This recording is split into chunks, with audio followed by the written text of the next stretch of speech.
Hello everyone, welcome to Global Online. This is Professor Swati Patil and today we are going to study about NT UGC NET June 2024. In this session we will discuss about political science and need first that is political theory. ठीक है, तो आज के session में हम जब भी political theory की जो भी महत्वपूर्ण कंसेप्ट है दैट इज लिबर्टी है, इक्वालिटी है, जस्टिस है, डेमोक्रेसी है, पावर है और डेमोक्रेसी पावर और सिटीजनशिप है, तो इनके बारे में आज हम 30+ जो भी एक्सपेक्टेड एमसीक्यूज है जो वही हमारे आने वाले एग्जाम के लिए जरूर पूछे जाएंगे और 100% श्योर क्वेश्चन रहेंगे। ठीक है, इसी के साथ ही हमारे सेशन को लास्ट तक जुड़े रहे। In that the first question is here, which one of the following best defined freedom in a political context. ठीक है, यहाँ पर हमें बताया गया है कि निम्नलिखित से कौन राजनीतिक संदर्भ में स्वतंत्रता को सबसे अच्छी तरह से परिभाषित करता है। First option is that absence of government interference, ability to do whatever one please, then pursuit of individual interests without any limits, and last one is that ability to participate in decision making processes that affects one's life। ठीक है, तो यहाँ पर हमें बताया गया है कि जो भी स्वतंत्रता है इनके बारे में अच्छी तरह से जो भी पॉलिटिकल कॉन्टेक्स्ट से हमें क्या करता है, परिभाषित करता है। सरकारी हस्तक्षेप का अभाव यानी स्वतंत्रता होती है कि बिल्कुल नहीं, सरकारी हस्तक्षेप करने के बाद भी स्वतंत्रता रहती है, लेकिन सरकारी हस्तक्षेप होना ही चाहिए क्योंकि reasonable restriction is very important in our society. That's reason we have preferred to absence of government, that is government interference, not absence of government interference, that is presence of government interference होना ही चाहिए। इसी तरह जो भी यहाँ पर दिए हुए ऑप्शन है वही क्या हो सकता है, एलिमिनेट हो सकता है। देन जो चाहे करने की क्षमता नहीं, इनसे क्या हो सकता है, ability to whatever one pledges, यानी जो भी चाहे जो भी वही चाहते हैं, जो भी एक व्यक्ति चाहते हैं, दूसरा व्यक्ति एक समाज चाहते हैं, लेकिन अपनी मर्जी से लोग जीना चाहते हैं, तो वही क्या हो सकता है कि समाज को, राज्य को क्या हो सकता है, हानि पहुंचा सकता है। इसी कारण जो चाहे करने की क्षमता होने का अर्थ यानी राजनीतिक संदर्भ में वही स्वतंत्रता नहीं हो सकती। इसी कारण वह अच्छी तरह से स्वतंत्रता के लिए परिभाषित नहीं करता। इसी वजह यही भी ऑप्शन क्या होता है, एलिमेंट होते हैं। इनके साथ ही थर्ड ऑप्शन दिया हुआ है, बिना किसी सीमा के व्यक्तिगत हितों की पूर्ति करना। क्यों, pursuit of individual interest without any limits, limit तो होनी ही चाहिए, रीजनेबल रिस्ट्रिक्शन होने ही चाहिए। लिमिट्स नहीं हो तो व्यक्ति का क्या हो सकता है, व्यक्तिगत हितों का क्या हो सकता है, समाज के लिए वह हानिकारक हो सकता है। इसी कारण यही भी ऑप्शन क्या हो सकता है, एलिमिनेट हो सकता है। लेकिन लास्ट ऑप्शन में हमें क्या दिया हुआ है, किसी के जीवन को प्रभावित करने वाली, निर्णय लेने वाले की प्रक्रिया में भाग लेने की क्षमता। It is absolutely correct that here because of in this political context freedom defines that ability to participate in decision making processes that affects one life, यानी हमारे लिए जीवन के लिए प्रभावित करने के जो भी डिसीजन लेना, डिसीजन मेकिंग प्रोसेस होती है वही बहुत ही महत्वपूर्ण होती है। इसी कारण जब भी किसी के जीवन को प्रभावित करने वाली निर्णय लेने की प्रक्रिया में भाग लेने की क्षमता है वही राजनीतिक संदर्भ में स्वतंत्रता को सबसे अच्छी तरह से परिभाषित करती है। तो इसी का देखते हैं, इसी का आंसर है, आंसर इज दैट डी है, जो भी हमारे लिए पूछा गया है कि ability to participate in decision making processes that affects one life to define freedom in a political context. ठीक है, यहाँ पर हम एक्सप्लेनेशन भी देखना चाहेंगे। फ्रीडम क्या है, तो freedom can be defined as the absence of external constraint on individual that is enabling them to make independent decision and act autonomously. यहाँ पर हमें बताया गया कि जो भी डिसीजन है वही कैसे इंडिपेंडेंट डिसीजन होने चाहिए। Then individuals time for freedom often confront social constraint that limits their ability to choose, decide or act. They may struggle against unjust restriction imposed by society, advocating for the removal of oppressive barriers that hinder personal development and expression. That's reason we have seen here कि जो भी decision लेने का जो option है वही यहाँ पर करेक्ट दिया हुआ है। ठीक है, इसी के साथ ही हम देख सकते हैं कि UGC NTA net political science के लिए कंप्लीट कोर्स में ग्लोबल ऑनलाइन आपको कौन कौन सी सुविधाएं प्रोवाइड करते हैं। तो डेली लाइव लेक्चर्स रहती है, फुल सिलेबस वीडियो लेक्चर्स रहती है, फुल सिलेबस नोट्स है, mock test, then practice previous year question solution with important tricks भी रहती है, लैपटॉप और वेब भी रहती है। इसी कारण जो भी हमारे एग्जाम के लिए अभी 6-7 दिन रहेंगे 18 जून के लिए, और यही के सेशन आपको बहुत ही महत्वपूर्ण रहेगा। साथ ही जो भी दिसंबर के लिए टारगेट करना चाहते हैं इनके लिए यही बैच बहुत ही महत्वपूर्ण रहेगी, क्योंकि आने वाले सेशन में आपको live lectures, recorded lectures, notes, पूरी full syllabus notes, mock test सब भी आपको क्या दिए जाएंगे, प्रोवाइड कर दिए जाएंगे। ठीक, इसके साथ ही इनकी फीस स्ट्रक्चर कितनी रहेगी, फीस रहेगी 10,000 रुपीज, लेकिन आपके लिए 20% डिस्काउंट रहकर आपका डिस्काउंट यही ओनली 8,000 रहेगी। इन 8,000 रुपीज में जब भी आप पॉलिटिकल साइंस को एडमिशन लेते हैं, इनके साथ ही आपको पेपर फर्स्ट कंप्लीटली फ्री मिलता है। ठीक है, यानी get paper first complete free with paper second. इसीलिए आपको यहाँ पर दिए हुए कॉन्टैक्ट नंबर पर कॉन्टैक्ट करना है, व्हाट्सअप करना है।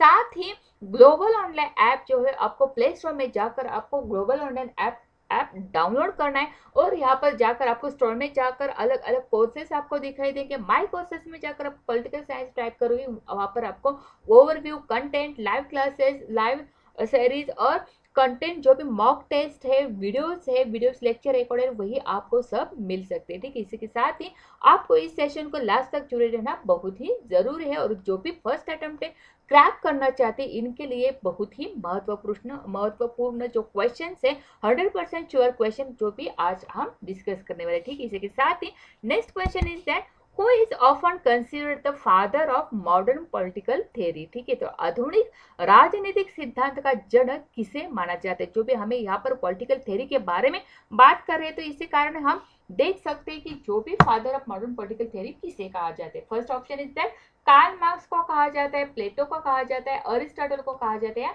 मैकियावेली को कहा जाता है। तो यहाँ पर हमें मॉडर्न साइड से बात करनी है, मॉडर्न पॉलिटिकल थ्योरी के बारे में कंसिडर करना है, तो यहाँ पर कार्ल मार्क्स जरूर है। प्लेटो और अरिस्टोटल जो भी है उन्हीं को राजनीतिक सिद्धांत के जनक माना जाता है, लेकिन वो मॉडर्न के नहीं, मॉडर्न कंसिडर नहीं किए जाते, इन्हीं के कारण ये एलिमेंट होते हैं। कार्ल मार्क्स तो नहीं मानते, लेकिन मैकियावेली जो है उन्हीं को, Machiavelli is often considered the father of modern political theory. इसके साथ इनका जो आंसर है, आंसर इज दैट मैकियावेली है। ठीक है, इसके साथ ही हम देख सकते हैं Machiavelli is the correct answer. ठीक है, अब नेक्स्ट देख सकते हैं, the next question is that means. ठीक है, यहाँ पर हमने पूछा गया कि स्वतंत्रता का अर्थ क्या होता है। ठीक है, freedom to do like whatever like. ठीक है, ए ऑप्शन है freedom to do like whatever like, B का ऑप्शन है कि अब्सेंस ऑफ रिस्ट्रेंट, सी पर दिया है presence of opportunity to achieve the fullest development of personality, and last word is that power to do anything. ठीक है, यहाँ पर हमें पूछा गया है कि स्वतंत्रता का अर्थ क्या होता है, what is mean by liberty, जैसा चाहे वैसा करने की आज़ादी होती है क्या। यहाँ पर देखो हमें कोई ट्रिक्स बताना चाहते हैं कि कैसे ट्रिक्स के बारे में हम बताना चाहते हैं कि आंसर तक कैसे पहुँच सकते हैं। ठीक है, जैसा चाहे वैसे करने की आज़ादी यानी स्वतंत्रता होती है क्या, freedom to do like whatever like. Okay, जैसा चाहे वैसा हम तो नहीं कर सकते, इसी को हम फ्रीडम नहीं कह सकते, तो इसी के साथ ये ऑप्शन जो है वो एलिमिनेट होते। प्रतिबंधों का अभाव यानी स्वतंत्रता है क्या, ये 50% बराबर है, तो 50% करेक्ट है, लेकिन 100% करेक्ट है क्या, नहीं। प्रतिबंध या एब्सेंस ऑफ रिस्ट्रिक्शन, लेकिन किस बारे में एब्सेंस ऑफ रिस्ट्रिक्शन, कहीं जरूरत के बारे में। ओके, कभी कहीं रिजनेबल रिस्ट्रिक्शन रहने चाहिए, लेकिन पूरे रिस्ट्रिक्शन चाहिए क्या, नहीं। एब्सेंस ऑफ रिस्ट्रिक्शन रहने चाहिए क्या, नहीं, इसलिए 50% तक करेक्ट रहते हैं। आगे का ऑप्शन है कि व्यक्तित्व के पूर्ण विकास को प्राप्त करने के अवसर की उपस्थिति। ठीक है, हमें यहाँ पर क्या मिलना चाहिए, प्रेजेंस ऑफ अपॉर्चुनिटी मिलना चाहिए। किस कारण के लिए अपॉर्चुनिटी चाहिए, तो to achieve the fullest development of personality, व्यक्तित्व विकास पूर्ण करने के लिए हमें क्या चाहिए, अपॉर्चुनिटी चाहिए। ये हमें सही लगता है यहाँ पर। और कुछ भी करने की शक्ति यानी पावर टू डू एनीथिंग, नहीं, यह पूरा निगेटिव है, यह पूरा निगेटिव स्वतंत्र का अर्थ नहीं हो सकता। इसी कारण स्वतंत्रता का अर्थ का बिल्कुल आंसर क्या होना चाहिए, आंसर इज दैट सी, जो कि presence of opportunity to achieve the fullest development of personality. ठीक है, तो आंसर क्या है, answer is that C, liberty means presence of opportunity to achieve the fullest development of personality. ठीक है, उनकी एक्सप्लेनेशन हम यहीं पर देखना चाहती कि स्वतंत्रता क्या होती है, यानी लिबर्टी क्या है। Liberty can be defined as a freedom to do whatever one wants or other the positive powers of the doing and appreciating the value of one work in modern politics. Liberty is defined as the state of being free within society from control or oppressive restriction imposed by authority on one's way of life, behaviour और political views. ठीक है, यानी स्वतंत्रता को कुछ व्यक्ति के साथ, मतलब व्यक्ति जो कुछ भी करना चाहते उससे करने की स्वतंत्रता, या किसी के काम को करने और उसके मूल्य की सराहना की सकारात्मक जो के पॉजिटिव पावर्स जो होती है उनके रूप में क्या किया जाता है, परिभाषित किया जाता है। आधुनिक राजनीति में क्या कहते हैं कि स्वतंत्रता को समाज के भीतर किसी के जीवन के तरीके, व्यवहार या राजनीतिक विचारों पर क्या करता है, प्राधिकार द्वारा लगाए गए नियंत्रण या दमनकारी प्रतिबंधों से क्या होता है, मुक्त होने की स्थिति के रूप में परिभाषित किया गया है।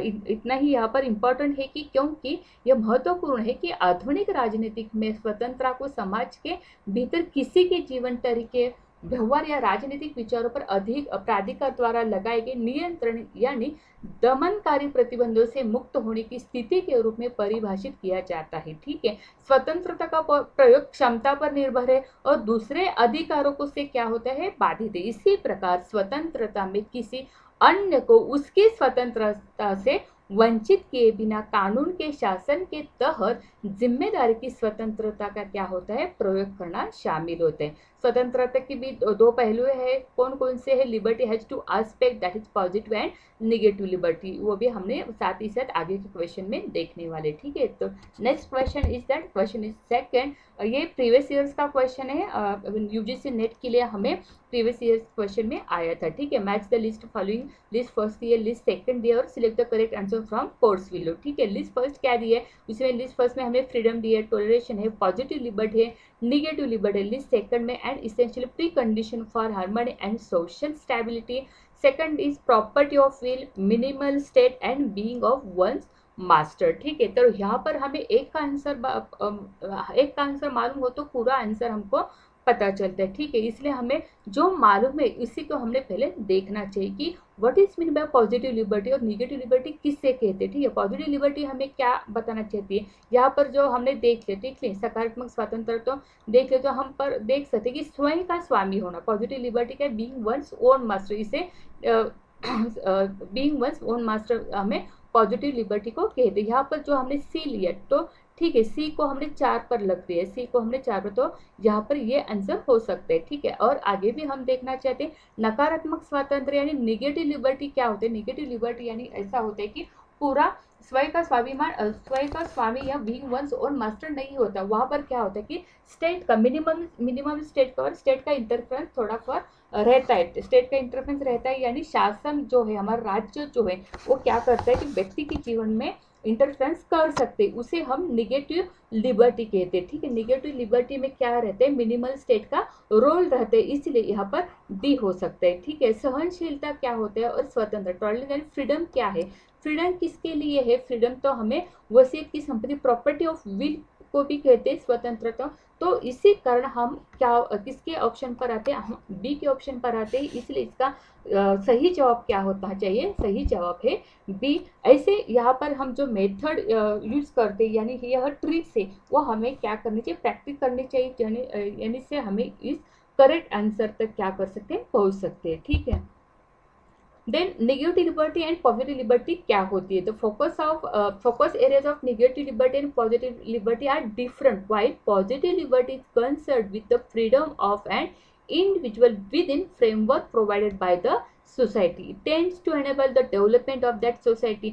However, negative liberty, what is mean that negative liberty is concerned with the area of non-interference and dominance of life and individual that not be violated. ठीक है, नकारात्मक स्वातंत्र और सकारात्मक स्वातंत्र के बारे में देखा है कि नकारात्मक स्वतंत्र का संबंध किसी व्यक्ति के गैर हस्तक्षेप के क्षेत्रों, जीवन के क्षेत्रों से है जिसका उल्लंघन क्या किया जाना चाहिए, नहीं किया जाना चाहिए। इसी प्रकार हमें निगेटिव और पॉजिटिव लिबर्टी के बारे में कहते हैं। Next question is that, question third, which of the following thinkers say to the positive concept of liberty? It is a very important question because of this has been taken in previous years question. ठीक है, which of the following thinkers say to a positive concept of liberty?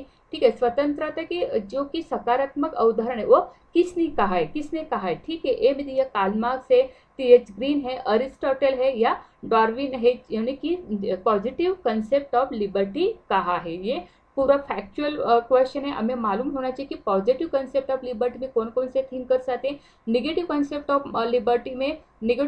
Liberty में कौन कौन से thinkers आते हैं, उनकी हमें लिस्ट करनी चाहिए। पॉजिटिव में कौन है, नेगेटिव में कौन है, इसी तरह हमें क्वेश्चन पूछते हैं। तो हम ऐसे क्वेश्चन क्या कर सकते हैं, एक्सपेक्ट कर सकते हैं, ठीक है। तो इसका आंसर क्या है, इसका आंसर है टीएच ग्रीन जो है, ठीक है। टीएच ग्रीन जो है, जो कि वह पॉजिटिव कंसेप्ट ऑफ लिबर्टी के बारे में कहते हैं, ठीक है। अभी देख लीजिए पॉजिटिव लिबर्टी में कौन कौन से थिंकर्स है, तो जीन जैक रूसो है, ठीक है, इमैनुअल कांट भी है, और थॉमस हिल ग्रीन, टीएच ग्रीन भी है, ठीक है। ग्रीन ने अपने 1881 के निबंध में क्या लिखा है, liberal legislation and freedom from contract में क्या लिखा है, हम सभी शायद इस बात से सहमत होंगे कि स्वतंत्रता सही ढंग से समझे जाने वाली सबसे बड़ा क्या है, आशीर्वाद है। इसकी प्राप्ति ही नागरिक के रूप में हमारे सभी प्रयासों का सच्चा अंत है।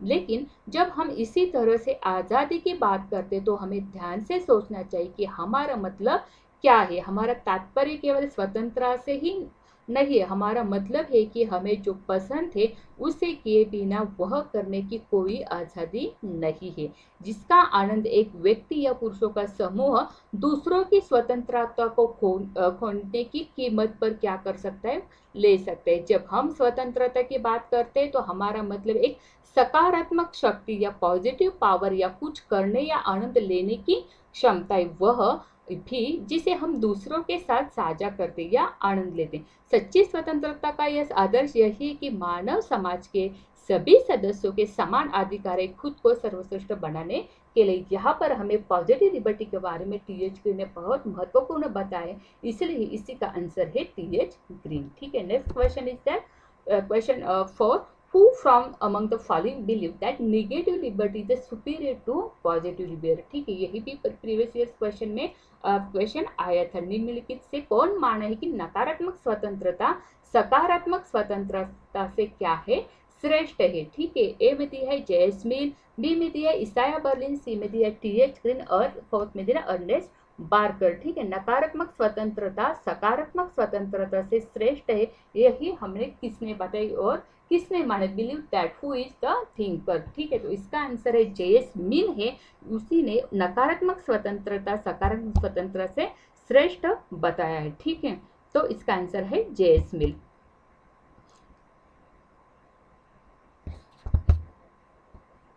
सॉरी, इसका आंसर है इसाया बर्लिन, वेरी सॉरी, ठीक है। जेएस मिल आगे के क्वेश्चन में रहेगा। नकारात्मक स्वतंत्रता सकारात्मक स्वतंत्रता से श्रेष्ठ है, यह हमें इसाया बर्लिन ने कहा है। इसाया बर्लिन क्या कहते हैं, इसाया बर्लिन उनके ऐसे जो है टू कंसेप्ट ऑफ लिबर्टी जो कि 1958 में पब्लिश हुआ है, is typically acknowledge the first to explicitly draw the distinction between positive and negative liberty, ठीक है। इसाया बर्लिन उनके 1959 का प्रबंध जो है, जो कंसेप्ट ऑफ लिबर्टी को राजनीतिक, और 58 में कहाँ पर दिया, कहाँ पर 59 में दी है, ठीक है। को लिबर्टी को राजनीतिक सिद्धांत में एक प्रमुख क्या माना है, एक योगदान माना जाते। इसमें उन्होंने नकारात्मक स्वतंत्रता के बीच अंतर किया है, जिसका व्यक्ति को राज्य के हस्तक्षेप के बिना आनंद लेने की अनुमति देनी चाहिए, और सकारात्मक स्वतंत्रता जिसे राज्य नियमों को लागू करके अनुमति देता है, जो आवश्यकता अनुसार अधिक स्वतंत्रता के नाम पर कुछ स्वतंत्रता और स्वतंत्रताओं को क्या करता है, सीमित करता है। सभी के लिए उन्होंने तर्क दिया कि न्यायपूर्ण समाज के लिए दोनों प्रकार की स्वतंत्रता की क्या है, आवश्यकता है। अपने दार्शनिक और ऐतिहासिक कार्य में सर इसाया ने महान विभूतियों की सुंदर प्रोफाइल से जुड़े उनके लिए विचारों को लोगों और उनके मनोवैज्ञानिक और सांस्कृतिक परिवेश से अलग नहीं किया जा सकता। यदि विचार सोचना उनके काम की चुनी हुई दिशा थी, तो लोग वही थे जिन्होंने अपना क्या दृश्यावली कहा था। सर नोएल अन्ना, जिन्होंने अपने 1980 की पुस्तक पर्सनल इंप्रेशन की प्रस्ताव में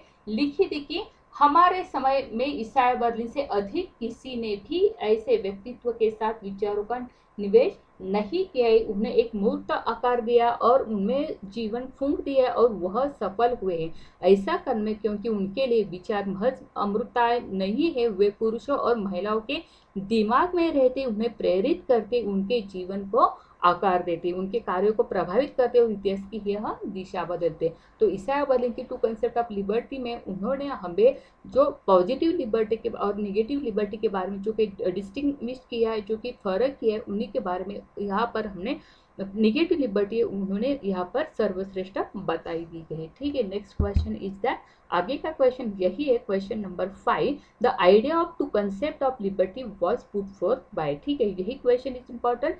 स्वतंत्रता की जो कि दो अवधारणा है वह किस विचार किंवा किसके द्वारा प्रस्तुत किया गया था।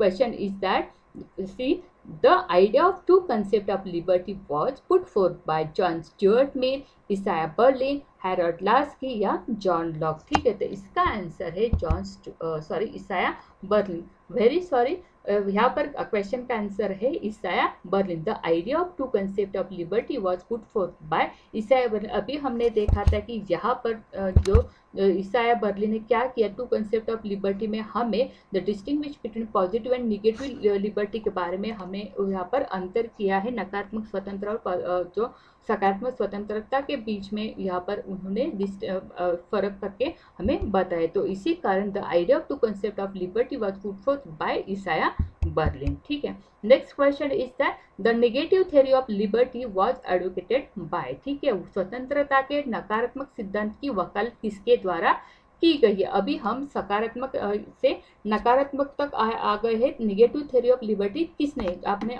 टी.एच. ग्रीन के बारे में देख लिया कि पॉजिटिव थ्योरी जो है, पॉजिटिव थ्योरी ऑफ लिबर्टी किसने प्रोपागेंड किया था, एडवोकेट की थी। यहाँ पर हमने टी.एच. ग्रीन का नाम लिया था, जीन जैक रूसो का नाम लिया था। ठीक है, तो अभी हम नेगेटिव थ्योरी ऑफ लिबर्टी के बारे में जानने वाले कौन है। The negative liberty of was advocated bye John Stuart mill, TH. Green, Aristotle या कार्ल पॉपर। तो इसका आंसर है, answer is that A, John Stuart मिल ने क्या किया है, नेगेटिव थ्योरी ऑफ लिबर्टी क्या किया है, एडवोकेट किया है। ठीक है, नेगेटिव लिबर्टी के बारे में हम कौन कौन से थिंकर से, ईसाया बर्लिन है, थॉमस हॉब्स है और जॉन स्टुअर्ट के बारे में हम नेगेटिव लिबर्टी के बारे में कहते। पॉजिटिव लिबर्टी के बारे में भी हमने यहाँ पर कौन कौन से थिंकर है देख लिए थे, जहाँ पर टी.एच. ग्रीन का नाम था, जीन जैक रूसो का था। ठीक है, वही हमें पॉजिटिव लिबर्टी में देखने को मिले। अब नेगेटिव लिबर्टी में हम Isaiah Berlin, Thomas Hobbes, John Stuart Mill को देखते हैं। ठीक है, जॉन स्टुअर्ट मिल ने क्या किया, जॉन स्टुअर्ट मिल नकारात्मक स्वतंत्रता के एक पक्ष के अन्य प्रसिद्ध राजनीतिक दार्शनिक और सिद्धांतकार थे, जो कि मिल ने तर्क किया था कि स्वतंत्रता की अवधारणा किसी की आत्म संबंधी गतिविधियों से कि किसी भी हस्तक्षेप को क्या करती है, रोकती है। इसी तथ्य के बावजूद कि आत्म संबंधी गतिविधि को अन्य संबंधित गतिविधि से अलग करने वाली एक पतली सीमा है। मिल ने जोर देकर कहा कि मानवता के पास वास्तव में व्यक्ति की स्वतंत्रता में हस्तक्षेप करने का कोई अन्य औचित्य नहीं है, जब तक कि यह दूसरों को प्रत्यक्ष भौतिक नुकसान से क्या होना चाहिए, बचना होना चाहिए। ठीक है, मिल asserted that humanity real has no other rationale for meddling with a person's liberty unless it was to avoid direct material harm to others। इसी कारण हमें देख लिया कि नेगेटिव लिबर्टी में जॉन स्टुअर्ट मिल रहते हैं, थॉमस हॉब्स है और ईसाया बर्लिन के बारे में नेगेटिव थ्योरी ऑफ लिबर्टी के बारे में कहते हैं। ठीक है, next question is that, question number 7, Who described freedom as the silence of the laws। यही भी हमें प्रीवियस ईयर्स का क्वेश्चन है कि स्वतंत्रता को किसने वर्णित किया है, जो कि कानून की चुप्पी यहाँ से कहा है या साइलेंस ऑफ द लॉज का है। ठीक है, ईसाया बर्लिन है, थॉमस हॉब्स है, मिल्टन फ्राइडमैन है या जे.एस. मिल, जो कि साइलेंस ऑफ द लॉज हमें किसको, फ्रीडम को कहा है, स्वतंत्रता को कहा है। तो इसी का एक पूरा फैक्चुअल क्वेश्चन है, साइलेंस ऑफ द लॉज किसने कहा, हमें पूरा मालूम ही होना चाहिए। तो यह सेंटेंस ये डिस्क्राइब किसने किया, तो हॉब्स ने किया, थॉमस हॉब्स ने किया है। तो इसी का आंसर है, answer is that B, whose Thomas Hobbes describe freedom as the silence of the laws. ठीक है, थॉमस हॉब्स क्या कहते हैं इसके बारे में। हॉब्स के अनुसार एक स्वतंत्र व्यक्ति वह है जो उन चीजों में जिन्हें वह अपनी ताकत और बुद्धि से करने में सक्षम है, उसे वह करने में कोई बाधा नहीं आती जो करने की उसकी इच्छा होती है। हॉब्स के अनुसार इन बातों में सामाजिक अनुबंध द्वारा नागरिक समाज की स्थापना के बाद अधिनियम संप्रभु कानून शामिल थे, क्योंकि स्वतंत्रता कानून की छुट्टी पर क्या करती है, निर्भर करती थी। प्रकृति में नागरिक नियमों की कमी का मतलब इसके निवासियों के लिए अधिक स्वायत्तता होना चाहिए था, लेकिन इसकी अनुपस्थिति में प्रत्येक व्यक्ति दूसरे की गतिविधि की स्वतंत्रता के लिए बाहरी बाधा के रूप में क्या करता है, कार्य करता था। संप्रभु ने गारंटी दी कि उसकी प्रजा उसके कानून में माध्यम से एक दूसरे के हस्तक्षेप से क्या है, सुरक्षित है।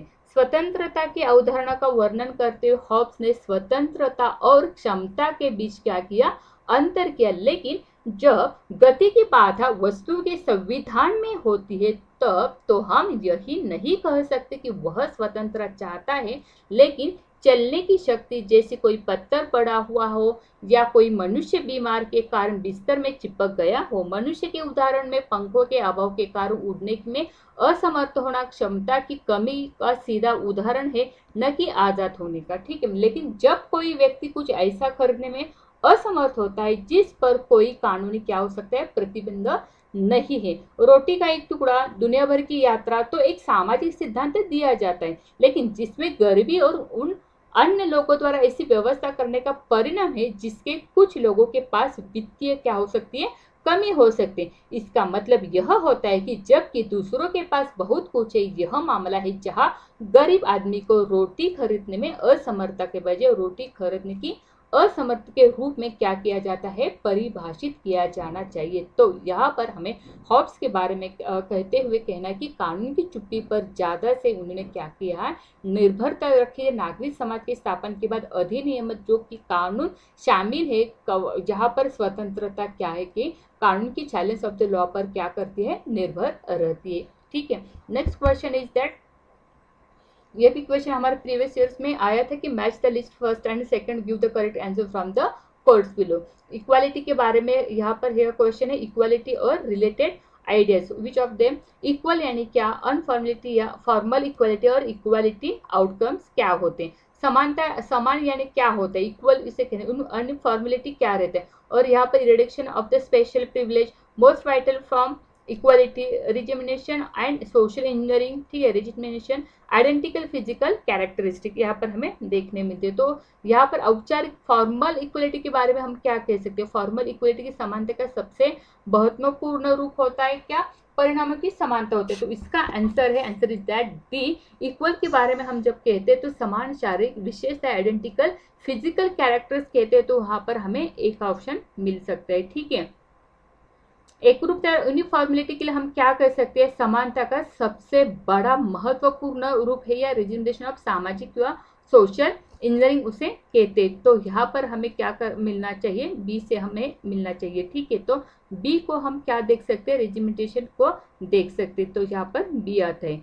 ठीक है, तो इसी कारण हम समान के रूप में कहते हैं एकरूपता के, और औपचारिक समानता क्या कहते हैं, तो औपचारिक समानता हमें रिडक्शन स्पेशल प्रिविलेज यानी विशेष अधिकारों का क्या करती है, यहाँ पर उन्मूलन करती है। और इक्वालिटी ऑफ आउटकम क्या रहना चाहिए, इक्वालिटी ऑफ आउटकम समानता का सबसे बड़ा सबसे महत्वपूर्ण रहना चाहिए, इसलिए इसी का आंसर है, आंसर इज दैट डी। इसी ऐसे क्वेश्चन हमें प्रीवियस ईयर्स के क्वेश्चन में पूछे गए थे, और हम यहाँ पर एक्सपेक्ट भी कर सकते हैं कि अगले क्वेश्चन, अगले सेशन में यानी अगले हमारे जो कि एग्जाम रहेगी वहां पर भी पूछने जाने वाले रहेंगे। ठीक है, क्वेश्चन 9 क्या है, next question is that foundation equality means, मूलभूत समानता के बारे में यहाँ पर कहा है, मूलभूत समानता का अर्थ क्या होता है। यह क्वेश्चन हमने हमारे सेशन में भी लिया था। ठीक है, तो हमने ऐसा सोचा कि सेशन में क्वेश्चन न लेने के वजह हम पूरा एमसीक्यू का एक पूरा सेशन कर सकते हैं, यानी थ्योरेटिकल का ही सेशन रहेगा और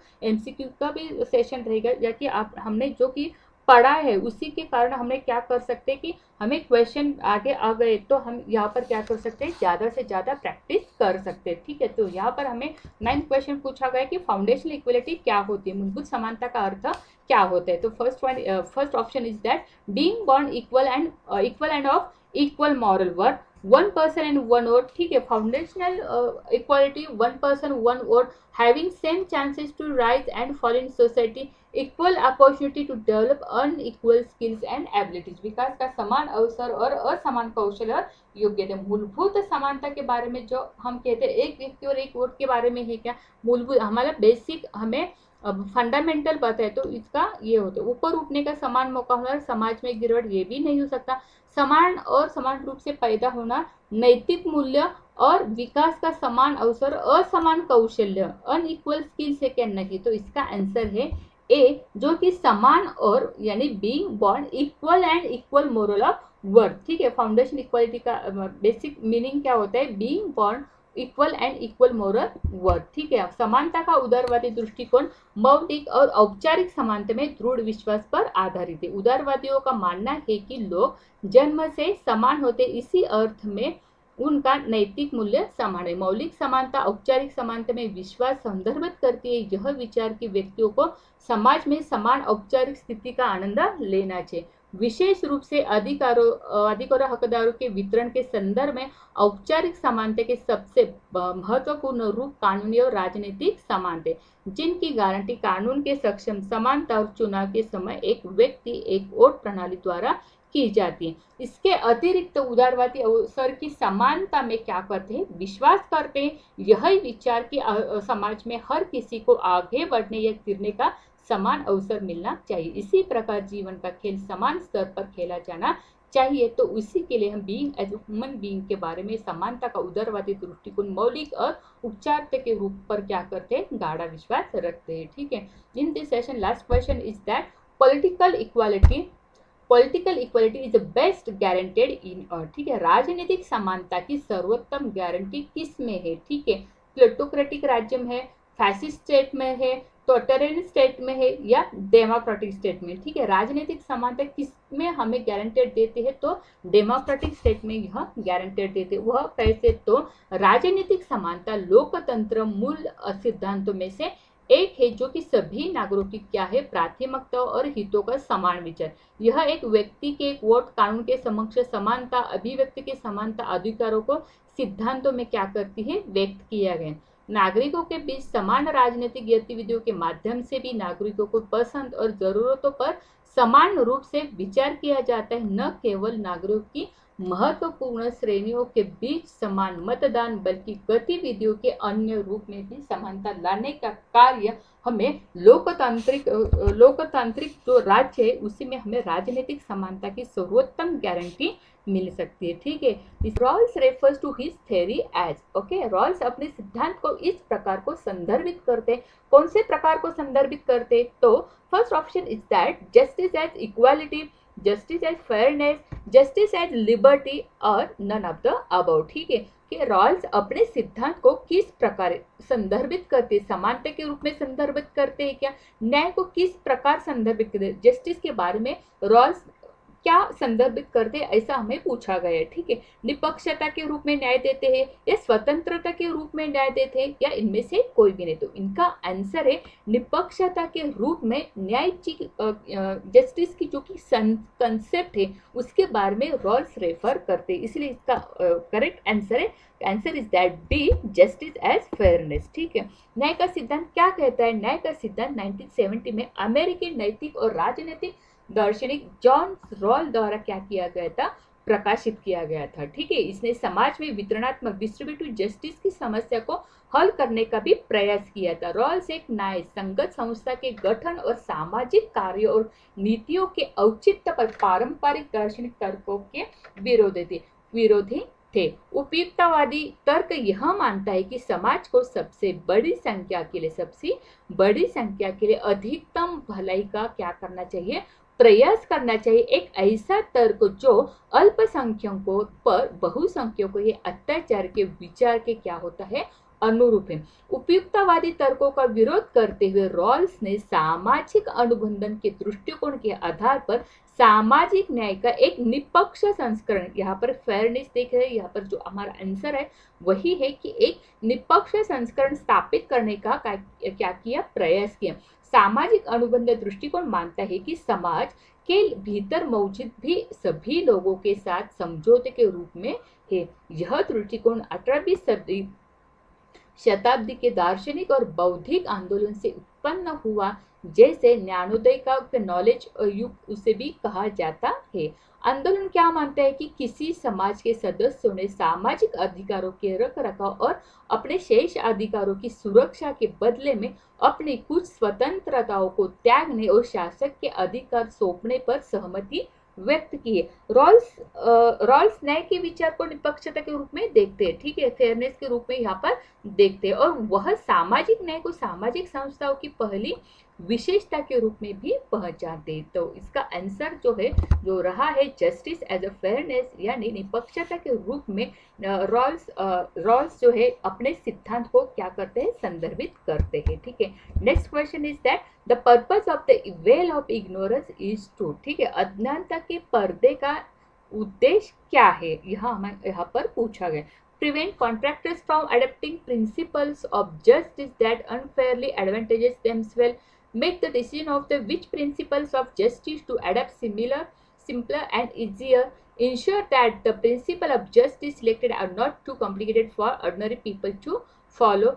और D all of the above. ठीक है, तो अज्ञानता के पर्दे के बारे में पूरा इनका उद्देश्य क्या रहता है, ठीक है, जो कि कॉन्ट्रैक्ट के न्याय के सिद्धांतों को अपनाने से रोके जो उन्हें अनुचित लाभ पहुंचाते, या न्याय के किन सिद्धांतों को सरल और आसान तरीके से अपनाना है, इसका निर्णय लेना है, यह सुनिश्चित करे कि चुने गए न्याय के सिद्धांत आम लोगों के लिए पालन करने के लिए बहुत जटिल न हो। इसका तो यही आंसर नहीं हो सकता, ऊपर का यही न तो ऊपर का सभी भी नहीं हो सकता। यहाँ पर ए बी हमारे है 50-50 में रह गए। ठीक है, तो न्याय के किन सिद्धांतों को सरल और आसान तरीके से अपनाना है, इसका निर्णय लेना है। अज्ञानता का पर्दे का उद्देश्य क्या है, what is the purpose of the veil of the ignorance, तो वेल ऑफ द इग्नोरेंस का पर्पस है prevent contractor from adapting principal of justice that unfairly advantages themselves, जो कि ठेकेदार को न्याय के सिद्धांतों को अपनाने से रोके जो उन्हें अनुचित लाभ पहुंचाते हैं। इसलिए इसका आंसर है ए, जो कि अज्ञान के पर्दे का उद्देश्य है, तो आंसर इज दैट ए। ठीक है, all people are based on their situation, so how can people agree on social contract to govern how the world should work. Philosopher John Rawls suggests that we should imagine we sit behind a veil of ignorance. Okay, we should imagine we sit behind a veil of ignorance that keep us from knowing who we are and identify with our personal circumstances. Okay, by being ignorant of our circumstances, we can more objectively consider how society should operate. It is more important here.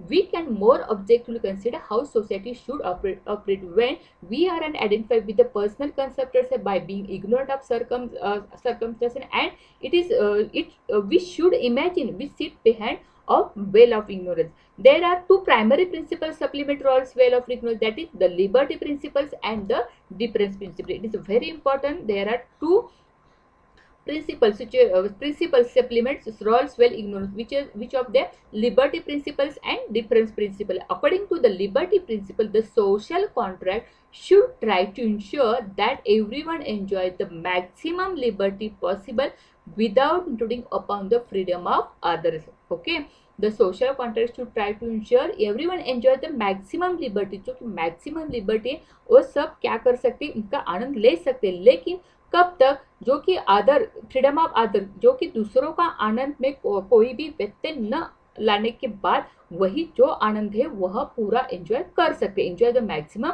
Liberty. ठीक है, according to difference principle क्या कहता है, तो according to the difference principle the social contract should guarantee that everyone has an equal opportunity. It is more important here, equal opportunity to prosper. In other words, if there are any social or economic differences in the social contract, they should help those who are the worst off, and any advantages in the contract should be available to the everyone. So according to the Rawls, approaching tough issues through well of ignorance, and applying this principle can help us decide to more fairly how the rules of society should be structured. And fairness as rules and many others believe the essence of justice, that's called as the justice. ठीक है, तो well of ignorance क्या होता है, जो social contract में it is more important. There are two principle, liberty principle and difference principle.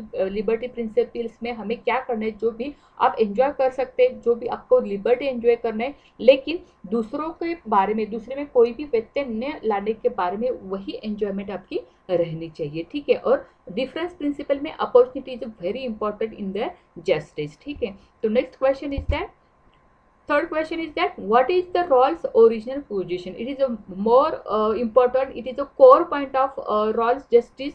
ठीक है, ओरिजिनल पोजीशन क्या होती है, रॉयल्स की मूल स्थिति क्या है, इसके बारे में हमें पूछा गया है. क्या है, अ प्रिमिटिव कल्चर कंडीशन है, an experimental setup based on psychologist है, a historical event at which people agree to form a state है, या hypothetical situation a thought experiment है. एक आदिम सांस्कृतिक स्थिति है क्या, प्रयोगात्मक सेटअप द्वारा प्रयोग किया जाता है क्या, क्या एक ऐतिहासिक घटना जिस पर लोग राज्य बनाने पर क्या होते हैं सहमत होती है, या एक काल्पनिक स्थिति है जहां पर थॉट एक्सपेरिमेंट करना पड़ता है. ठीक है, तो रॉयल्स की मूल स्थिति क्या है, एक आदिम सांस्कृतिक स्थिति, अ प्रिमिटिव कल्चर कंडीशन उसे कहते हैं. Royals original position is that a primitive culture condition.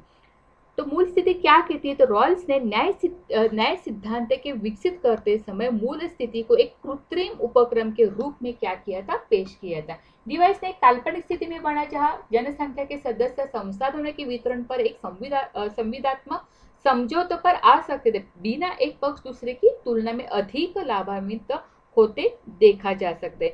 विचार प्रयोग अज्ञानता के पर्दे के पीछे आबादी के सदस्य के वंचित स्थिति उत्पन्न करेगा. पर्दा एक ऐसी स्थिति जो लोगों की उनकी सभी व्यक्तिगत विशेषताओं से, जैसे उम्र, जातीयता, लिंग, आय स्तर के प्रति अंधा करती थी, जो अन्यथा पूर्वाग्रह का क्या होती थी, कारण बनती थी. पर्दे के अभाव में व्यक्ति अपने लाभ के लिए सिद्धांतों का संरेखित कर सकते हैं. ठीक है, रॉल्स ने क्या किया, रॉल्स ने आबादी के बीच स्वतंत्र और निष्पक्ष बातचीत पर एक आधार पर समाज में मौजूद न्याय के सिद्धांतों का एक प्रतिबिंब बनाने के लिए मूल स्थिति जो क्या है वह डेवलप की, वह विकसित की. प्रकृति की स्थिति में और अज्ञान के पर्दे के अभाव में विशेषाधिकार प्राप्त और प्रतिभाशाली जैसे कुछ व्यक्ति कमजोर विकलांग पर दबाव डालेगी, क्योंकि प्राकृतिक स्थिति में विकलांग बेहतर स्थिति में है. जनसंख्या के कमजोर सदस्य के साथ जबरदस्ती करने का कार्य प्रकृति को स्थिति में मौजूद किसी भी संवेदनात्मक व्यवस्था को क्या कर सकता है, अमान्य कर सकता है. ठीक है, तो इसलिए यहाँ पर हमें न्याय के सिद्धांत के बारे में जब रॉल्स देखते हैं तब हमें ओरिजिनल पोजीशन की क्या है यह हमें मालूम होना ही चाहिए. Next question is that Rawls principle of distributive justice is based on the notion of. ठीक है, रॉल्स का वितरण सिद्धांत जो है वो न्याय इस विचार पर आधारित, कौन से विचार पर आधारित, डेजर्शन, डिफरेंस प्रिंसिपल, इक्वालिटी और एंटाइटलमेंट. ठीक है, और छूट, अंतर सिद्धांत, समानता और अधिकार. अभी हमने देखा कि रॉल्स प्रिंसिपल दो आधार पर कंट्रीब्यूट होते हैं, वहां पर लिबर्टी प्रिंसिपल रहता है. ठीक है, और डिफरेंस प्रिंसिपल. ठीक है, यहाँ पर हमें साफ साफ बता दिए कि कौन से प्रिंसिपल पर यह आधारित है, तो यहाँ पर हम देखते हैं कि डिफरेंस प्रिंसिपल पर आधारित है. तो इसका आंसर है, fourth one answer is that second B, Rawls principle of distributive justice based on the notion of difference principle.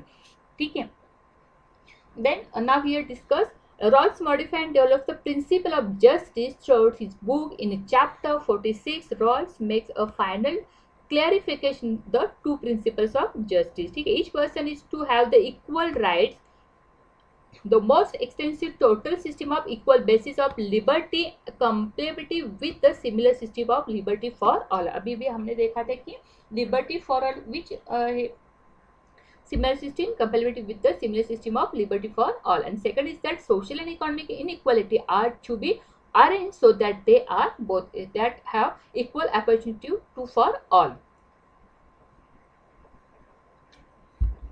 ठीक है, to the greatest benefit to the least advantages consist with the just saving principle and be attached to offices the position open to all under the condition of fair equality of opportunity is very important. The first principle is often called the greatest equal liberty principle, and second one is that called of the second principle is referred as to the difference principle, while part B is referred as the equal opportunity of the principle. ठीक है, यहाँ पर equal opportunity कहते हैं और यहाँ पर fair equality sorry यहाँ पर लिबर्टी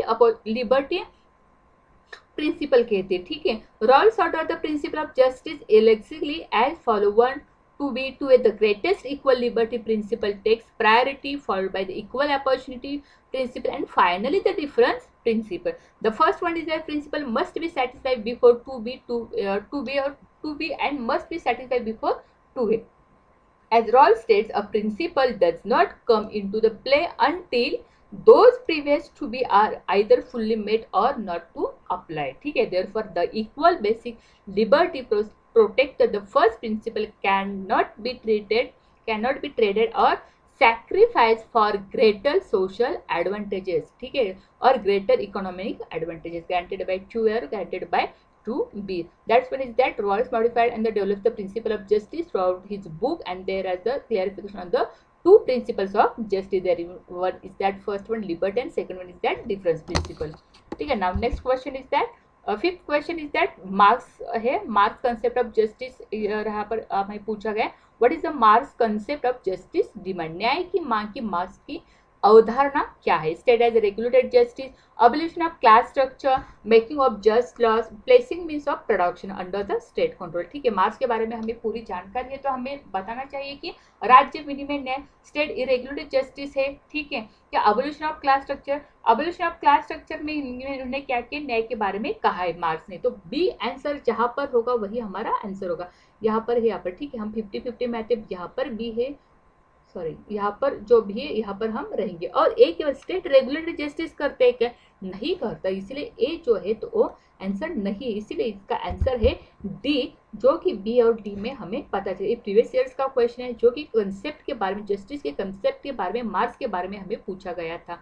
ठीक है, स्टेट रेगुलेटरी जस्टिस, यहाँ पर हमें कैसा क्वेश्चन कैसा टैकल करना चाहिए, यहाँ पर कोई ट्रिक्स है, कैसी ट्रिक्स रहेगी, यहाँ पर जो कॉमन पॉइंट्स है, यहाँ पर हमें जो मालूम है वही आंसर पे हमने देखना चाहिए. एवोल्यूशन ऑफ क्लास स्ट्रक्चर हमें मालूम था, एवोल्यूशन ऑफ क्लास स्ट्रक्चर किन किन पर्यायों में रहता है, बी किन किन पर्यायों में रहता है देखना है, और वही जो नहीं रहता वह हमें एलिमिनेट करना है. एलिमिनेट करने के बारे में, और अगर वहाँ पर बी और डी दिया है, ठीक है, बी और बी के बारे में तो हम पूरे कन्फर्म है, लेकिन एक के बारे में मालूम नहीं. एक क्या है, स्टेट रेगुलेटेड जस्टिस राज्य विनिमय न्याय करता है क्या, नहीं करता है. क्यों नहीं करते, because of making of just law. ठीक है, और state control, placing means of production under the state करना जरूरी है, इसीलिए स्टेट रेगुलेटेड जस्टिस नहीं होता है. इसी कारण ए जो है वहाँ पर एलिमिनेट होता है. So answer is that D, जो कि बी और डी है. ठीक है, बी और D, evolution of class structure and placing means of production under the state control, यहाँ के बारे में मार्क्स कंसेप्ट ऑफ जस्टिस जो है वहाँ पर डिमांड करती है. ठीक है, next question is that the philosophy of natural rights had depend upon, प्राकृतिक अधिकारों का दर्शन इस पर आधारित है. कौन से राइट्स पर आधारित है, यहाँ पर ethical theory, political self consciousness.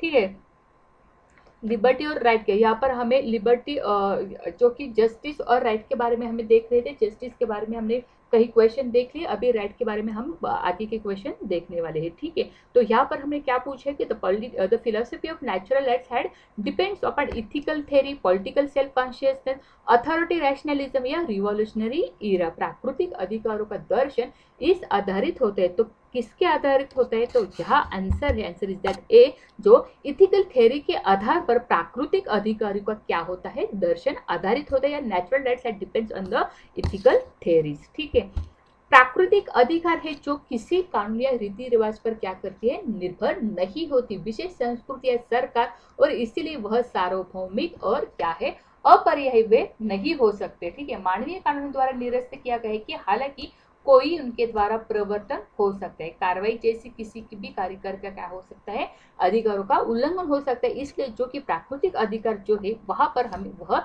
Ethically base में दिखाई देते, इथिकली थ्योरी के बारे में दिखाई देते हैं. ठीक है, next question is that who argue that life, liberty and property are inalienable rights of man. यह क्वेश्चन हमें प्रीवियस ईयर्स में मिला था, प्रीवियस ईयर्स क्वेश्चन है, जो कि किसी ने स्वतंत्र मालमत्ता के अविभाज्य हक के बारे में कहा है? ठीक है, अरिस्टोटल, रूसो, हॉब्स या लॉक। तो इसका आंसर है, आंसर इज दैट जो लॉक ने यहाँ पर हमें क्या किया, लाइफ, लिबर्टी एंड प्रॉपर्टी के बारे में, राइट्स ऑफ मैन में कहा गया है। ठीक है, आधुनिक समय के सबसे प्रभावशाली राजनीतिक दार्शनिक जॉन लॉक के तर्क ने क्या किया कि लोगों के पास लाइफ, लिबर्टी और प्रॉपर्टी जैसे क्या है, अधिकार है जो किसी के विशेष समाज के कानून से क्या है, स्वतंत्र है। ठीक है, लाइफ, लिबर्टी या प्रॉपर्टी, लिबर्टी, फिटनेस, इसके बारे में क्या है, लॉक ने दावा किया है कि एक सामाजिक अनुबंधन के परिणाम स्वरूप वैध राजनीतिक सरकार को समझने के लिए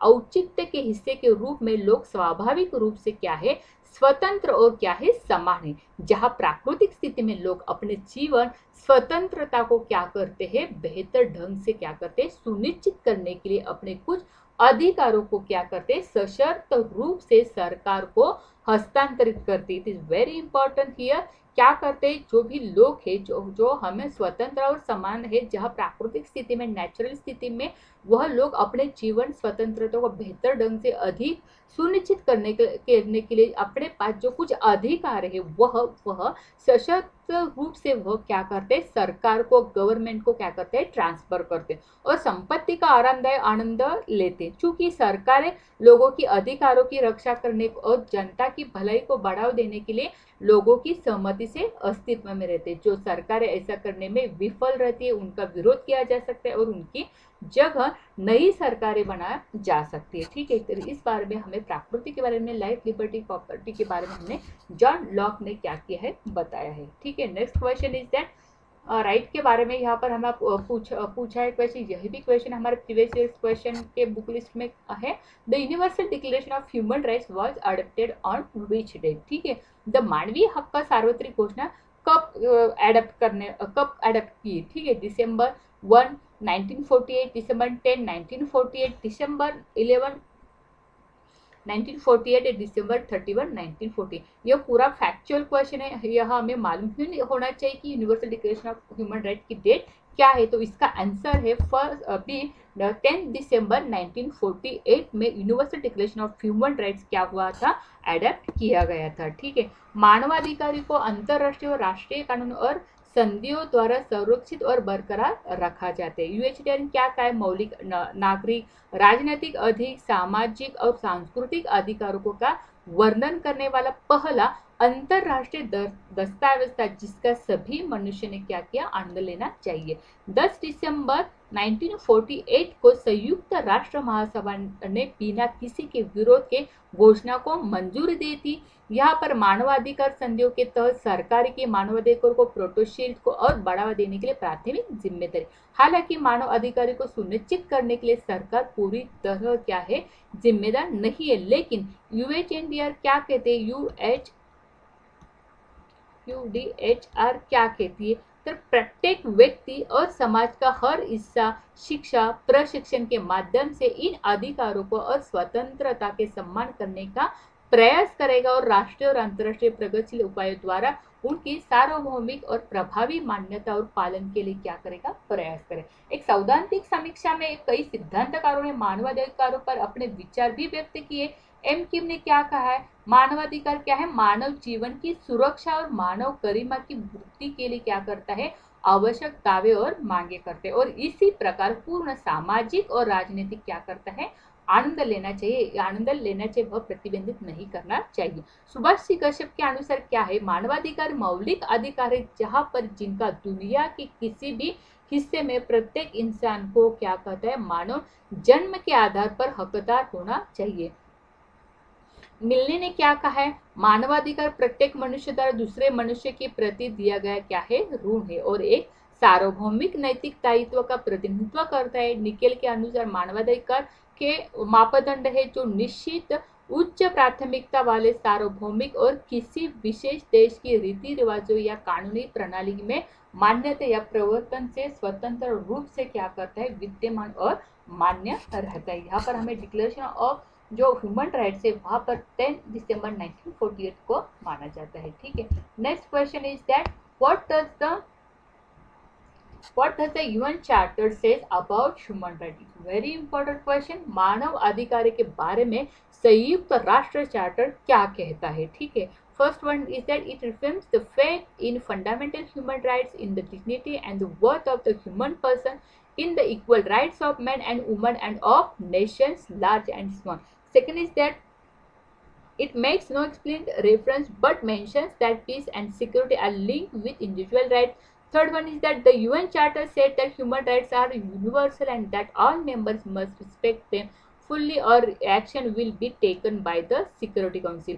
Last one, none of the options given are correct. ठीक है. तो मानवाधिकार के बारे में संयुक्त राष्ट्र चार्टर क्या कहते हैं? तो यह मौलिक मानवाधिकारी मानव व्यक्ति की गरिमा और मूल्य पुरुषों महिलाओं और बड़े और छोटे देशों के समान अधिकारों में क्या करते हैं? विश्वास की पुष्टि करता है. तो इसका आंसर है, आंसर इज दैट ए, जो fundamental human rights in the dignity and worth of the human person in the equal rights of main and women of a Nations large and small. ठीक है. The universal declaration of human rights by the UN general assembly 1948 अभी भी हमने देख लिया था. Defined a comprehensive code for the internal government of its member. It is asserted a universal provision in the all human being are equal and have a equal right. सभी मनुष्य क्या है, इस पर जोर देते, सभी मनुष्य समान है और उनके समान अधिकार भी है. यहाँ पर हमें यह पता है राइट्स के बारे में. ठीक है. Next question is that is the last question in this session. Who said the minimal state is the most extensive state that can be justified? Any state more extensive violates people's right. ठीक है. किसने राज्य का न्यूनतम राज्य सबसे व्यापक राज्य जिसे उचित ठहराया जा सकता है? कोई भी अधिक व्यापक राज्य लोगों के अधिकारों को क्या करता है? उल्लंघन करता है. ठीक है. तो ऑप्शंस क्या है? रॉबर्ट नोजिक है, हाइक है, माइकल सैंडल और जॉन रॉल्स है. तो इसका आंसर है, answer is that A, Robert Nozick जो उसी ने कहा the minimal state is the most extensive state that can be justified in state more of extensive violates people right. तो इसका आंसर है रॉबर्ट नोजिक. क्या कहते हैं? Minimal state refers to state with the best possible amount of power. ठीक है. न्यूनतम राज्य से तात्पर्य सर्वोत्तम संभव मात्रा में शक्तियों वाले क्या है? राज्य से होते. यह एक शब्द का प्रयोग है और राजनीतिक दर्शन में ऐसी स्थिति का वर्णन करना जहां राज्य के कर्तव्य में इतने न्यूनतम और अराजकता स्वरूप बने बिना इन्हें और अधिक नहीं बढ़ाया जा सकता है. ठीक है. In political philosophy to describe a situation where the state's duties are so minimal that they cannot be increased much further without becoming a form of anarchy. This was introduced by Robert Nozick. Works Anarchy State and Utopia, which was the most influential worth supporting of libertarianism. ठीक है. Nozick's starting point is a society in which no governments exist. In the situation he maintains that people largely, although not entirely, but respect the rights and liberties of others. Among these rights are self-ownership and the rights to acquire property, otherwise economic liberty. Nozick emphasized on economic liberty in his minimal state. This economic liberty is identified with the capitalism. He regards economic liberty as a central to other type of liberty like political and individual liberty. So in this question, the minimal state is the most extensive and that can be justified in any more extensive rights people's rights. The said that Robert Nozick. ठीक है. तो इसका answer है Robert Nozick. ठीक है. Among the following said that democracy can become tyranny of the majority. निम्नलिखित से किसने कहा था लोकतंत्र अत्याचार बन सकता है? ठीक है. किसी थिंकर ने कहा है. ठीक है. ए में दिया है जीन जैक रूसो है, डी टॉकविल है, जेम्स मिल है और जेम्स मेडिसन है. जो भी उसी ने कहा है कि democracy can become tyranny of the majority. तो उसका आंसर है डी टॉकवेल, यानी answer is that B. De Tocqueville ने कहा है कि लोकतंत्र अत्याचार क्या कर सकता है? बहुमत से बन सकता है. ठीक है. द ट्रायनी ऑफ द मेजॉरिटी ऐसा उन्होंने कहा है. डी टॉकवेल ने लोकतंत्र को बहुमत की ट्रायनी के रूप में वर्णित किया है. वह अमेरिकी लोकतंत्र पर अपनी गहन टिप्पणी के लिए सबसे ज्यादा जाने जाते हैं. ठीक है. तो इसी कारण बहुसंख्यक शासन की अंतर्निहित कमजोरी है जिसमें एक मतदाता का बहुत विशेष रूप से क्या करता है? अपनाते हैं. बहुसंख्यक वोटों में कीमत पर अपने स्वयं का ही उद्देश्य जताता है. इसी के साथ अमेरिका में लोकतंत्र से पता चला कि टॉकविल का यह मानना था कि समानता महान राजनीतिक थी और उनका सामाजिक विचार और उनका विचार था कि संयुक्त राज्य अमेरिका कार्य में समानता का सबसे उन्नत उदाहरण जो है वो प्रस्तुत किया जाने वाला हो। इसी तरह डी टॉकवेल ने हमें लोकतंत्र के बारे में जो भी ट्रायनी ऑफ द डेमोक्रेसी कहा है, यहाँ से ट्रायनी ऑफ द मेजोरिटी, ये डेमोक्रेसी के बारे में हमें यहाँ पर डी टॉकवेल ने कहा है। ठीक है, जो भी हमारे एग्जाम के लिए, जून के एग्जाम के लिए तैयारी करें, इसके लिए ये एमसीक्यूज बहुत ही महत्वपूर्ण है। साथ ही सेकंड क्वेश्चन देखते हैं हम। Second question is that which of the following statements are true about democracy. लोकतंत्र के बारे में जो भी हमें यहाँ निम्नलिखित जो भी हमें कथन दिए उनसे कौन सा सत्य है, कौन सा ट्रू है, हमें बताना है। The ruler selected by the people must take all the major decision. Okay, second is election must offer a choice and fair opportunity to help people to change the current rule. Third one is that this choice and opportunity should be available to all people on an equal basis. And last one is that all of the above statements are true. ठीक है, तो यहाँ पर हमें लोकतंत्र के बारे में जो भी कथन दिए इसमें से कौन से सत्य है ये बताना है। लोगों द्वारा चुने गए शासकों को सभी प्रमुख का निर्णय लेने चाहिए का, ठीक है, यही सही है। चुनाव की लोगों को वर्तमान शासकों को बदलने के लिए एक विकल्प और उचित अवसर प्रदान करना चाहिए, अपॉर्चुनिटी भी चाहिए। यह विकल्प और अवसर सभी लोगों को क्या करते हैं, समान आधार पर उपलब्ध होना चाहिए, यही भी सच है। तो यहाँ पर दिए गए निम्नलिखित में कौन से कथन सत्य है, तो कथन डी यानी सभी सत्य है। All the above statements are true. ठीक है, तो इसका विश्लेषण क्या कहता है हमें, तो लोकतंत्र अन्य सरकार की तुलना में अपने लोगों के प्रति अधिक क्या होते हैं, जवाबदेह होते हैं। उनकी जरूरतें, संवेदनशीलताओं जैसे स्वतंत्रता के बाद खाद्य सुरक्षा पर भी ध्यान केंद्रित करने के कारण भारत को किसी भी अकाल का सामना नहीं करना पड़ा, जबकि कम्युनिस्ट चीन में 1950 के दशक में भी इसका सामना करना पड़ा था। लोकतंत्र में कठोर परामर्श, विचार विमर्श लेने की बेहतर गुणवत्ता में क्या करते हैं, मदद करते हैं। भारतीय संविधान अनुसूचित क्षेत्रों उत्तर पूर्व की विशेष दर्जा दिए गए जो उनके संस्कृति को भी दर्शाते हैं। लोकतंत्रों में मतभेदों और संघर्षों से निपटाने के लिए तरीके अनुमति देते हैं। साथ ही साथ भारत जैसे देशों में अल्पसंख्यक और दलित वर्गों को जो भी सुरक्षा, भारतीय राज्य धर्मनिरपेक्ष प्रकृति, जबकि नाजी जर्मनी जैसे शासन में फांसीवादी विचार को भी बढ़ावा देने के लिए एक नस्ली अलगवाद की नीति का पालन भी किया गया था। दक्षिण अफ्रीका में रंगभेद शासन में भी स्थिति थी। यानी लोकतंत्र नागरिकों को क्या करते हैं, जो भी उनकी डिग्निटी है उनको बढ़ाता है। साथ ही साथ स्वतंत्रता, अधिकार व्यक्ति को अपनी पूरी क्षमता से क्या होते हैं, विकसित होने और अपने कार्यों के लिए जिम्मेदार होने की क्या देती है, अनुमति देती है। इससे नागरिकों के साथ सत्तारूढ़ सरकार से प्रभावित होने की स्थिति में किसी भी हिंसक नतीजे की संभावना समाप्त हो जाती है। उदाहरण के लिए मध्य पूर्व में तानाशाही शासनों में विरोध के किसी भी उपकरण की अनुपस्थिति के कारण जब अरब स्प्रिंग और ऐसे शासनों का क्या हुआ था, पतन हुआ था। इसी स्थिति में जो भी डेमोक्रेटिक स्टेट है वहां पर लोगों को पूरा क्या दिया जाता है, पूरी स्वतंत्रता, समानता और लिबर्टी दी जाती है। ठीक है, next question is that according to most definition which of the following a country definitely need to have in order to a democracy। ठीक है, ये अधिकांश परिभाषाओं के अनुसार किसी देश में लोकतंत्र होने के लिए किसका होना निश्चित रूप से आवश्यक है। स्ट्रैटेजिक वोटिंग चाहिए, रिकॉल रेफरेंडम चाहिए, सिटीजन असेंबली चाहिए या पीरियोडिक इलेक्शन चाहिए। इनके साथ अभी हम देखते हैं यहाँ पर जो भी ऑप्शन दिए पूरे के पूरे आपको सही लगती है, लेकिन हमें क्या बताना चाहिए, हमें इसमें क्या बताया कि definitely need, okay, definitely need to, यहाँ से ज्यादा क्या दिया है, फोकस किया।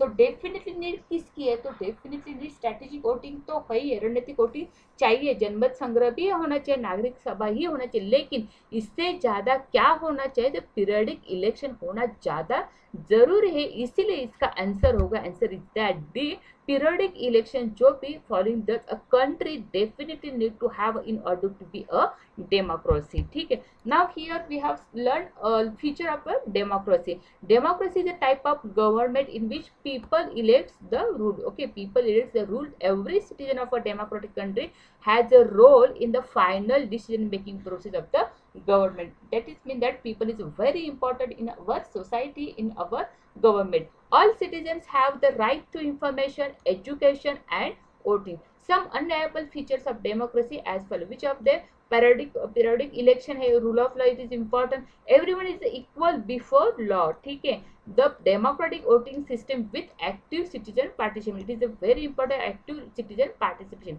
रिप्रेजेंटेशन ऑफ माइनॉरिटीज, माइनॉरिटीज का रिप्रेजेंटेशन होना भी बहुत जरूर है, इसके साथ ही फ्रीडम ऑफ स्पीच होना चाहिए, एक्सप्रेस होना चाहिए और चॉइस का भी हमें फ्रीडम होना चाहिए, right to education it is very important in democratic country, as well as independent judiciary, right to form of association and union, democratic governance paired with political tolerance and universal adult franchise, it is very important in our features of the democracy, ठीक है। तो इसके साथ ही हमें democracy में जो भी पूछा गया था इनमें से हमें निश्चित रूप से और नीड टू कहा गया था, इसीलिए हमने पीरियडिक इलेक्शन जो है वो ऑप्शन हमने चॉइस कर दिया था, ठीक है। Next one question, according to most political scientists which of the following politics is a democracy, बहुत ही सीधा क्वेश्चन है लेकिन हमें वहाँ पर एग्जाम पीरियड पर एग्जाम टाइम पर हमें यहाँ पर कंफ्यूज हो सकते हैं, यहाँ से जो भी ऐसे वन लाइनर क्वेश्चन आते हैं उसमें बहुत सोच समझ कर इनका आंसर देना पड़ता है। क्या पूछा गया है यहाँ पर हमें, अधिकांश राजनीतिक वैज्ञानिकों के अनुसार निम्नलिखित में से कौन सी राजनीति एक लोकतंत्र के बारे में पूछा गया है, ठीक है। रूस में लोकतंत्र नहीं है, चाइना भी नहीं है, चाइनीज दिखाई देती है, ईरान की भी नहीं, तो भारत में हमें जहाँ जो भी डेमोक्रेटिक कंट्री है वहां पर मौजूदी दिखाई देती है। तो अधिकांश राजनीति वैज्ञानिक के अनुसार जो भारत है, भारत में राजनीति का एक लोकतंत्र माना जाता है, ठीक है। Next question is that question is fifth, which of the following countries has pioneered experiments with the direct democracy at the local level through participatory budgeting, ठीक है। जो भी एक्सपेरिमेंट्स किया गया है वो कहाँ पर किया गया है, लोकल लेवल पर, यानी निम्नलिखित से किस देश में सहभागी बजटिंग के माध्यम से स्थानीय स्तर पर प्रत्यक्ष लोकतंत्र के प्रयोग का क्या किया था, बीड़ा उठाया गया था। जो भी म्यांमार है, ब्राजील है, स्वीडन है या संयुक्त राज्य अमेरिका है, तो इसका आंसर है स्वीडन में हमें यहाँ जो भी Pioneer experiment with direct democracy at the local level through participative budgeting के साथ जुड़ी हुई है, इनका बीड़ा उठाया गया ऐसे हम कह सकते हैं। तो स्वीडन में यहाँ पर क्या हो गया, तो local self government is a long standing tradition in Sweden and fundamental constitutional significance है यहाँ पर का, the principle of local government has been institute the constitution as a integral part of democratic government in Sweden. It is very important. Then Sweden has also ratified the European Charter of Local Self-Government. साथ ही local self-government at local and regional level exercise, okay, respectively by municipalities and country council, which are responsible for vital public service in a variety of welfare sector. Municipal responsibilities, for example, include basic schooling, child care and amenities, and caring services for the elderly. Recreationally and cultural activities are also important municipal concerns. On the technical side, municipalities are responsible, for example, for water supply, sewerage, rescue services, refuse disposal, and so country council responsible center mainly on public health, medical services, okay. Then important duties connection with the public transport, regional culture institution. The democratic rule of the game for municipalities and country council are laid down in the local government act. वहाँ पर local government act भी किया गया, जो भी new version of which was passed by the Swedish parliament, जो इसे रक्षा कहते हैं, in the spring of 1991। It is यहाँ पर हमें ये क्यों भी हो सकता है, यहाँ पर क्वेश्चन भी आ सकता है कि यहाँ पर किस साल में, तो 1991 में यहाँ पर जो भी वर्जन न्यू वर्जन है लोकल गवर्नमेंट एक्ट का, जो भी कब पास हुआ है बाय द स्वीडिश पार्लियामेंट में 1991 में हुआ है, following the exchange priority of inquiry. The new local government act came into force in the 1 January 1992 से क्या हुआ, कम फोर्स इन 1 जनवरी। साथ ही साथ international contracts are very important to Sweden in a large number of fields, our example in the enlargement of the European Union and the development of the local self government is in exception, ठीक है। तो यहाँ पर हमें दिखाई देता है कि स्वीडन में जो भी experimental Pioneer experiment with direct democracy at the local level पर पार्टिसिपेटरी बजटिंग थ्रू हमने स्वीडन का नाम दिया है, ठीक है।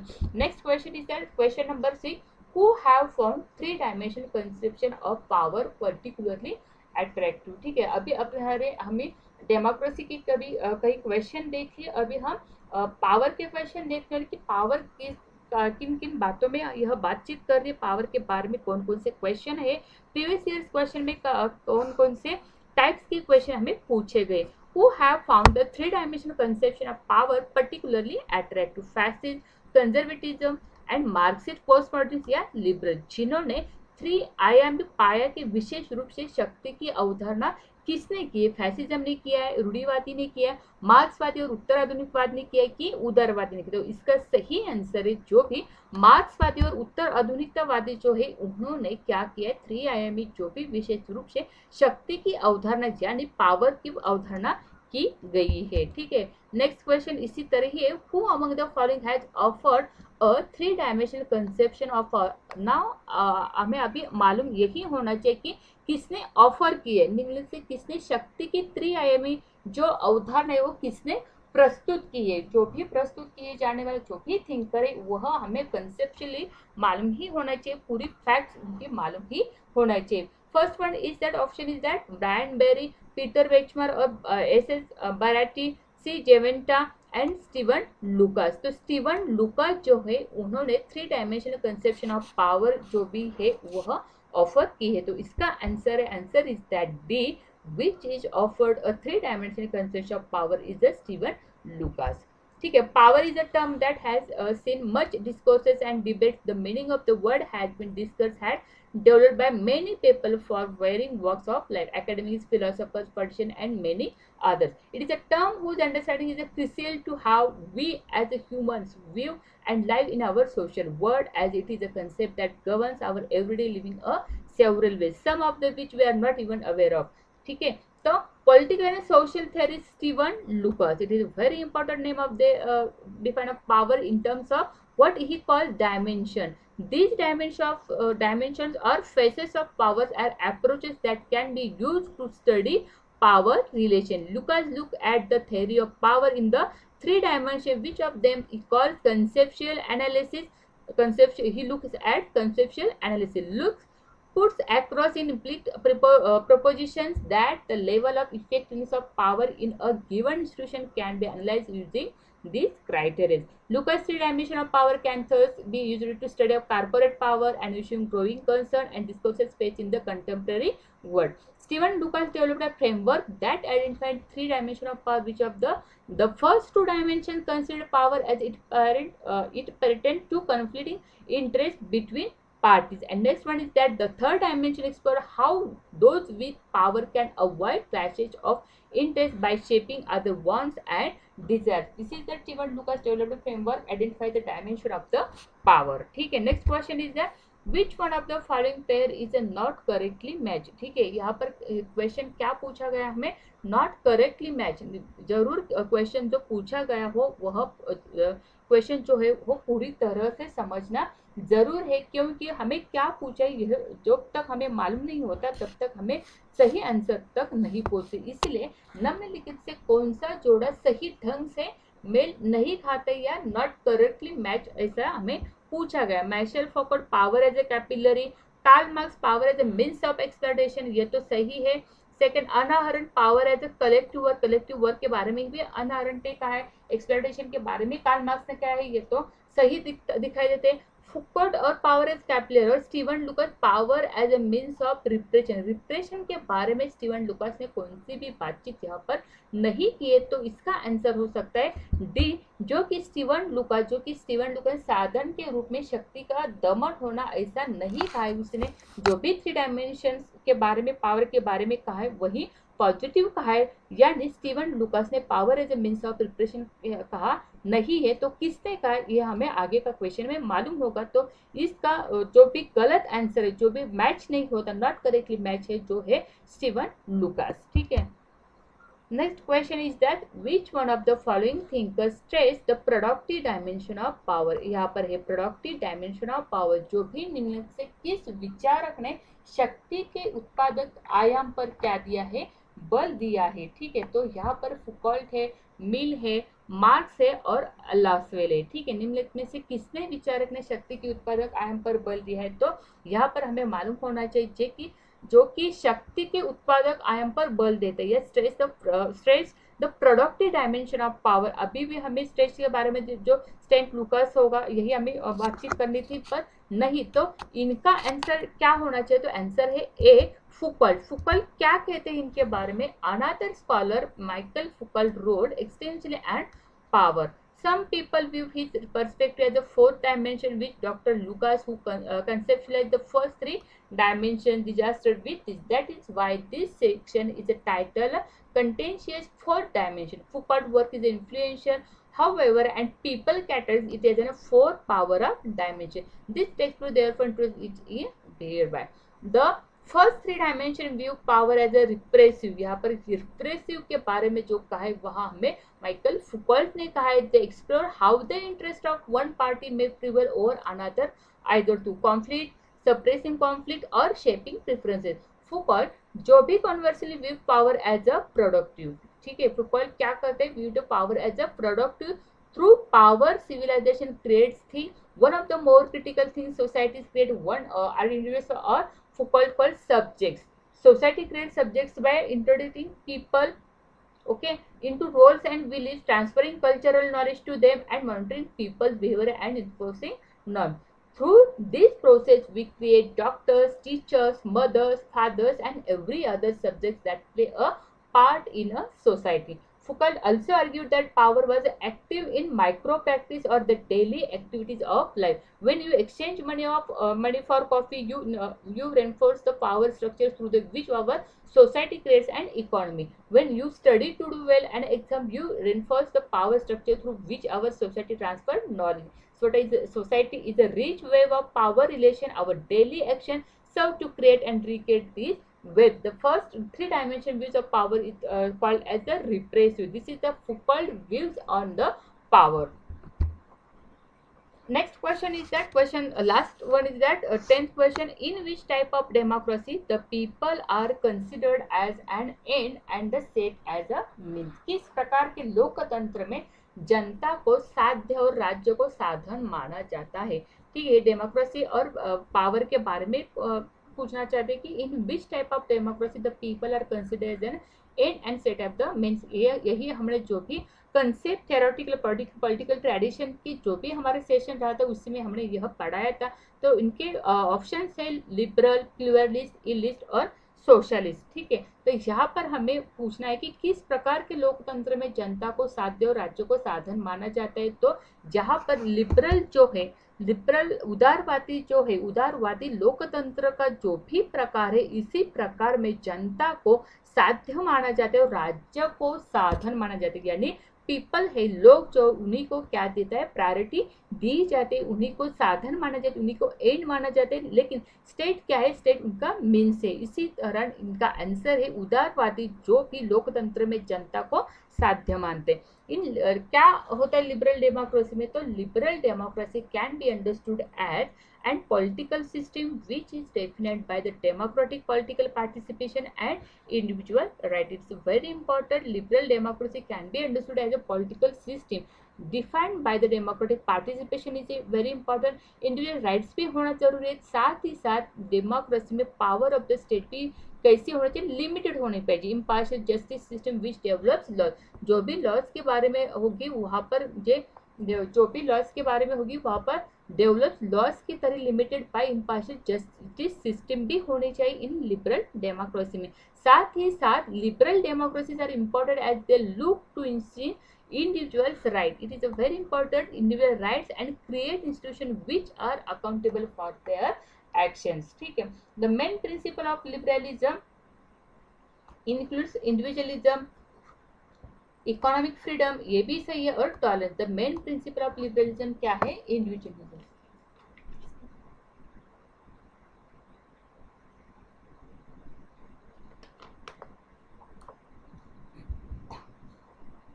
Sorry. Now see, the main principle of liberalism include individualism is very important, economic freedom, साथ ही साथ टॉलरेंस भी ज़्यादा जरूरी होता है प्रिंसिपल्स में. जो भी हमें ह्यूमन बीइंग क्या है, रैशनल है। रैशनल तो उन्हें क्या होना चाहिए, इंडिविजुअलिज्म, व्यक्तिवाद उसे कहते हैं, उन्हें देना चाहिए, इकोनॉमिक फ्रीडम होना चाहिए, साथ ही साथ टॉलरेंस भी। It is very important principles of our liberalism. So liberal democracy, the people are considered as an end and state as the means. यहाँ पर हमें बताया गया है कि लिबरल डेमोक्रेसी में क्या होता है, द पीपल जो है, जो लोग जो है, उसे क्या कंसिडर किया जाता है, उन्हीं को हमें साध्य में बांधा जाया जाता है, स्टेट को मीन्स में जाना जाता है, मीन्स एंड उनके साधन के रूप में साध्य तक पहुंचने का वही एक वे है। इसी के साथ लिबरल डेमोक्रेसी में पीपल को जो भी कंसिडर किया जाता है वो एंड के साथ ही कंसिडर किया जाता है। साथ ही साथ democracy can be seen as a facet of liberal democracy. However, liberal democracies are strictly representative rather than direct democracies. Okay, strictly किसे में कि representative rather than direct democracies. Democracy can be seen as a facet of liberal democracies.